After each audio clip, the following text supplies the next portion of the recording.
If you're not watching the job costs, man hours, and building your estimate to capture that cost, you're kind of flying blind.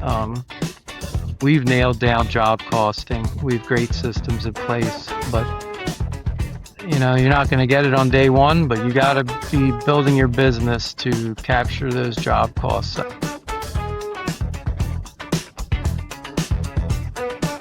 Welcome to the Mitigation Handbook Podcast. I'm David Baker, and as always, I'm here with Bob Jordan. Bob, how you doing today? Pretty well. Having great weather in Seattle this summer, so all you is keep very saying good. that every week. You must have, had a lot of good weather. It's been really nice. Bob, who do we have here today? You have a guest. Yeah, my good friend Joe Samango out of Lancaster, Pennsylvania, Eastern Pennsylvania. He's a really good friend. I've known him for many years in the PuroClean system, and he's our guest today. Hey, Joe. Thanks for joining. How are you doing today? Great. It's hot and humid in Philadelphia, but we're doing all right. And it's Lansdale. A lot of people get that mistake, but it is Lansdale, Doylestown, and Plymouth Meeting are our current locations. Well, great. Well, Joe, would love to talk a little bit about your experience with Bob, how you two met, and some of the projects you've worked on and some of the things that you've learned from each other. But before we do that, maybe you could talk a little bit about yourself, what's your background, and then how did you get into this crazy business we call mitigation and restoration? Sure. So I was a union ironworker for 23 years. We did rebar, which is, the structural components in cast-in-place concrete that adds the tensile strength to the concrete. Concrete's good in compression. We installed the rebar, the skeleton of bridges, skyscrapers, footings, foundations. A friend of mine was a software engineer, and he was hoping to make a move, hoping to be laid off, and eventually he was. So that worked out for him.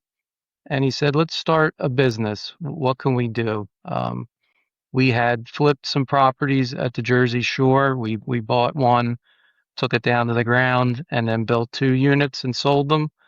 And then we started looking at franchises. We tried to buy one that was in operation, but when we approached that person, that sale was already underway. We tried a couple other ones and landed on PuroClean. They were great people, top to bottom, and that's what we landed on. So it's myself. We keep hearing that, Bob. We keep hearing that about everybody who's entered the business about the PuroClean folks and the reputation that PuroClean has. That's great to hear. That's really great to hear. Joe, this was in 2020 then that you started with PuroClean? Yes. I think we opened the doors 2020. Training was a few months before that, maybe. Okay. And then what was it like as a new business owner? Easy sailing, hard work, big it's a learning curve? It was very slow in the beginning. Myself and my partner, Christian, we were in the truck. We would wait for the phone to ring, and then we would go out and do the job. We would tear out the wet carpet, extract the water, cut the drywall. It's very hard work. And we did that for a while, and then we grew to one tech, a couple techs, bought another truck. And now we're up to 3 locations. We probably have a staff of maybe 20 people from top to bottom. Wow. Some remote, some in-house. And we're growing. We've added a nice reconstruction division. But it's going great. We've won the award for top 10% of the franchise. Wow. All the last 3 years. The last 3 years. So you were on stage this past conference, June. Was it June? Yes. Wow. I think. Yeah. Well, yeah. Well, maybe that's all your construction background coming into play to add on those services, I would imagine. Well, maybe my partner was good with his hands as well, and he's a software engineer. So we're building lots of systems, which are great to make everything go as smoothly as possible. And Bob is a wealth of knowledge, and he was one of our first resources. And like I said, I'll answer the phone anytime. I'll text you. I'll call you back, and he never fails. He will. How did you two meet? How did you and Bob meet? I attended. It was called the Microbial Warrior. So that's a trauma crime scene cleanup training. We happened to be sitting at the same table. So those were groups, and then you would do the practical exams together. You would do the different tasks together. So he was part of my group, and that was, I don't know if it was 4 days, but we were together for 4 days cleaning blood out of carpet and walls, and man, we became friends after that. That'll bond you. One of the training was they dumped uh, a little bit of gore. I don't want to get too into it, but blood and gore onto carpet and walls. We let it sit overnight, and then we had to go back in the next day and clean it up. So we were fast friends after that. Yeah, Bob, that's one of the things about Jeff Jones in the Microbial Warrior, right? He uses real world materials that prepares you for the real world, right? Yeah, he brings little pint buckets of bovine innards and fluids and and we just splashed it all over the flood house, and I thought we'd ruined it. I really did. I thought we had ruined the flood house.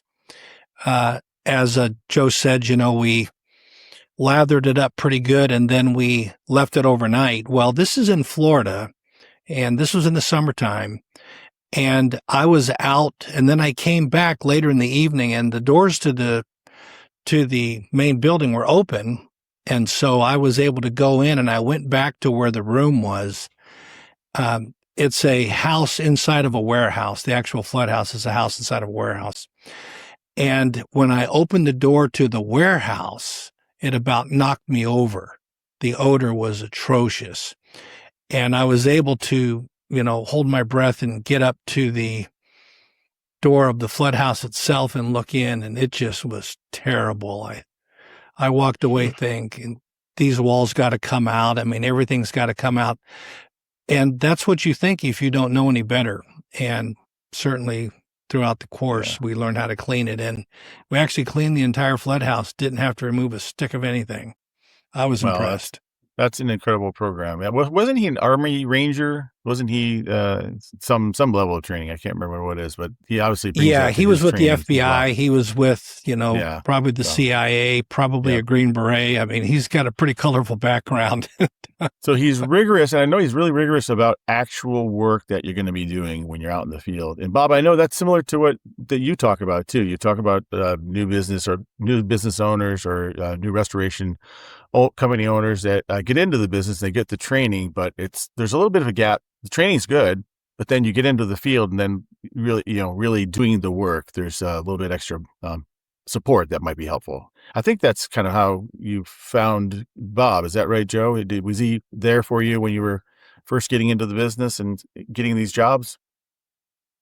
Yes, 100%. He just has his systems. He comes up with his own systems. He's an engineer. So he approaches all this stuff scientifically, specifically nicotine odor. That's really where we first connected. We had houses that were affected by people smoking in them for years and years and years, and then they want to sell it, and then it has to be cleaned. Bob had a great procedure, which is in the book.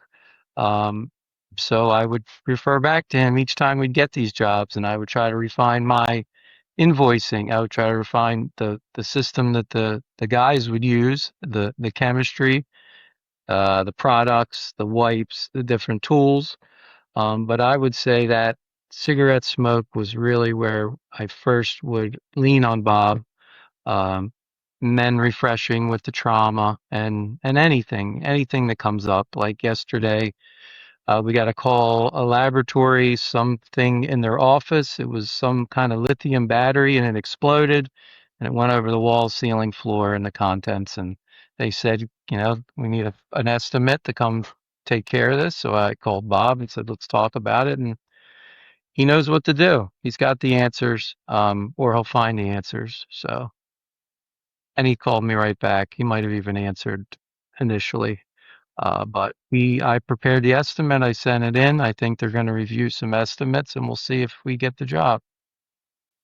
Well, that's fantastic, Bob. You get that new paper out as well, right? And smoke, Yeah. cigarette smoke, hmm cleanup. So that's from your book, and it's going to be a new chapter in your understanding series. So that's great.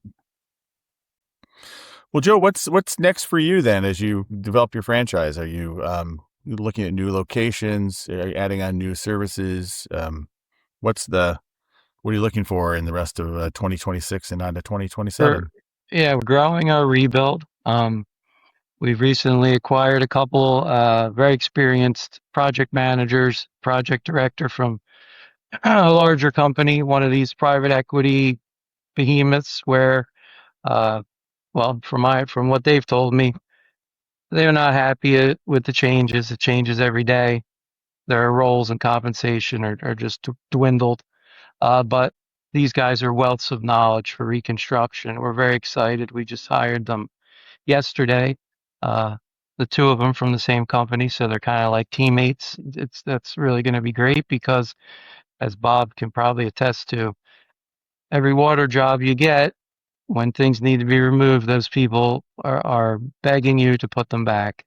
They know you, they know your crew, they trust you.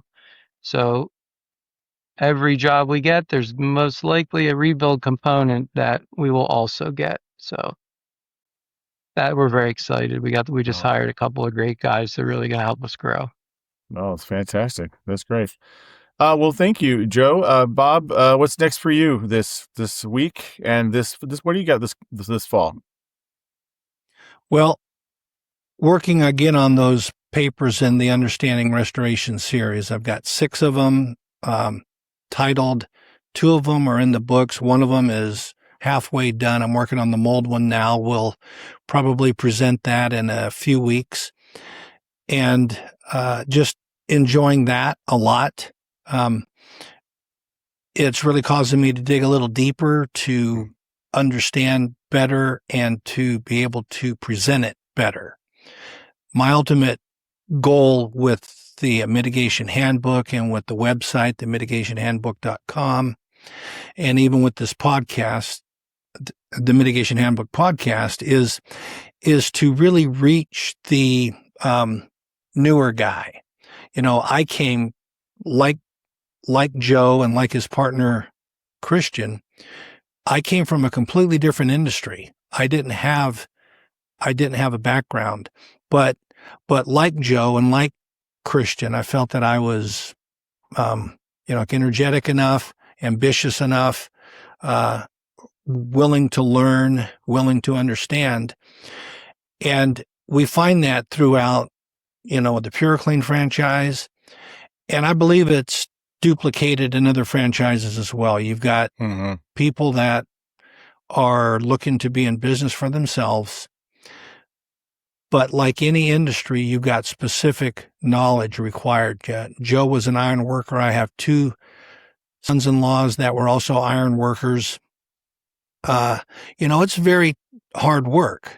And one of the guys that I went to high school with spent his entire career as an iron worker. Fell at church was an iron worker that I know.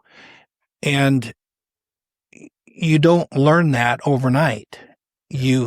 There's technique, there's process, there's organization, there's materials. Joe was talking about concrete is really good in compression, but it's terrible in tension. From an engineering standpoint, concrete in tension, we actually rate it as 0 PSI. It's very brittle, but it's reinforced. And like Joe said, it's the skeleton. Well, even in our field too, in the field of property damage mitigation, we've got a skeleton as well too. We've got equipment, materials, chemistry, and those all have to be used properly, just like in an ironworker field, just like in even his partner in software engineering. There's process, there's understanding what's going on.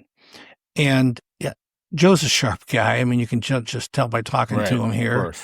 His partner's a sharp guy. You know, I was out at their site earlier this year with our impact group, and they run a great organization. I mean, he had trailers, equipment, vehicles, warehouse space, vaults, contents, and they're always talking expansion. Joe's got 3 sites up and running. They've got their hand on a couple of other ones. And that's kind of the people that I'm looking to be associated with, people that are, you know, moving and people who want to learn. You know, adding a cigarette smoke odor job or being able to clean a lithium battery, you know, explosion. We've actually dealt with those too. And as an impact group, we text back and forth and, hey, does anybody have any experience with X? And does anybody have an estimate for this? How have you done working with this insurance? Yeah, that's got to be a big part of it, right? You're not on an island. You're with others you're all learning from each other, spurring each other on, so to speak. Exactly. So my big thing, you know, I mean, I enjoy writing. I enjoy sharing stuff. I enjoy hearing about what other people are doing as well too. You know, Joe's a good friend. We've talked often. He's been to my facility out here in Washington State. I've been to his in Pennsylvania, and you know, see him. Joe's team was a finalist for a Franchise of the Year just a couple of years ago.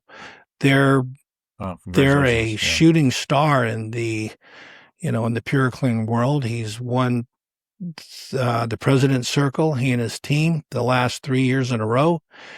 That's no small shakes, and we're very proud to know him and to count him as a friend. Him and his team back in PA, and just good people. I was talking to a fella just a week ago who was an independent owner on the eastern part of our state. You know, I talked to him for 40 minutes. He was given my name by another person, and, you know, I coached him through it. They're a new company they're a company that has been well established in rebuild, but now they want to get into mitigation, and that's not uncommon. But they don't know how to do stuff from a fine detail standpoint. Right. So we talked for quite a bit. He was thrilled that, you know, anybody would talk to him and, you know, kind of much less someone that it doesn't even know. But that's what we do, you know, here. This is my calling, you know, at this point in my career. I just really enjoy this kind of stuff and want to keep writing and learning and sharing. Yep. People who really are serious about the business can make good money, and you want to be around other people who are serious about the business and want to grow and develop. Joe, I have a question for you as we wrap up here. You're obviously doing quite well with your franchise. If you think about what if a new business owner, or what are the skill sets, or what are the sort of the tips that you have for someone to be successful and to grow like as you have, and to be, you know, successful in this restoration business? I think, looking back, getting into job costing is one of the most important parts of the business. You can get a job, and I'm sure Bob can, you know, back me up here. You could get a job and do it for $7,000. You can get a job and do it for $25,000 and think, wow, I hit a home run. But in reality, you probably should have made $15,000 on the first job and $40,000 on the second. If you're not watching the job costs, man hours, and building your estimate, you know, to capture that cost, you're kind of flying blind.